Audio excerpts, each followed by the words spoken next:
శ్రీ గురుదేవ దత్త నర్మదేహర్ అందరికీ శుభోదయం. ఇవాళ రెండు ప్రశ్నలు, ఆ రెండు ప్రశ్నలకి సమాధానం. మొదటిది దత్తార్పణం గారు రాశారు, మీరు ఒక చోట స్థిరంగా ఉండి ఇలా తిరగకుండా అంతర్ముఖులై ధ్యానంలో నిమగ్నం అవ్వచ్చు కదా, ఇలా ఎందుకు ఊరికనే తిరుగుతారు అని చెప్పారు. చాలా సంతోషం అండి, మంచి సజెషన్ ఇదైతే. కాకపోతే గురువు ఆజ్ఞ పాటించాలి కదా.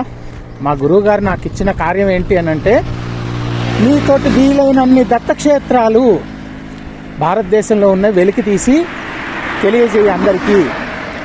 ఆ ప్రాంతానికి దగ్గరలో ఉన్న వాళ్ళు ఆ ఆలయానికో, ఆ క్షేత్రానికో, ఆ తీర్థానికో వెళ్ళి వాళ్ళు అక్కడ దర్శనం చేసుకుంటారు. తద్వారా గురు మార్గం, దత్త మార్గం వ్యాప్తి చెయ్యి, దత్తనామం ఇంటింటికి చేర్చు, కలియుగంలో ఇది చాలా అవసరం అని చెప్పారు. కనుకనే నేను ప్రయాణం చేస్తున్నాను గురువాజ్ఞ ప్రకారంగా.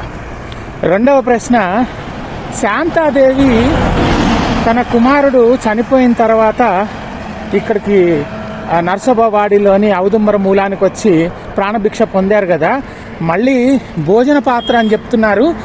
ఆ శాంతాదేవి వేరు, ఈ శాంతాదేవి వేరా అని అడిగారు. కాదండి, ఇద్దరు ఒకరే. శ్రీ గురు దత్తాత్రేయ స్వరూపమైనటువంటి రెండవ స్వయంభూ అవతారమైనటువంటి శ్రీ నృసింహ సరస్వతి స్వామివారు 12 ఏళ్ళు నర్సోబావాడి క్షేత్రంలో ఉన్నారు. ఆయన అక్కడ ఉన్నప్పుడు అప్పుడప్పుడు శిరోల గ్రామంలోని శాంతాదేవి ఇంటికి భిక్షకు వెళ్ళేవారు.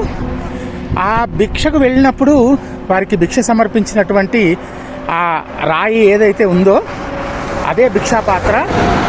దీని మీద నేను ఇప్పటికే దాదాపుగా 3-4 వీడియోలు చేసి ఉన్నాను. మీరు అవన్నీ దయచేసి చూడండి, మీకు అర్థమవుతుంది.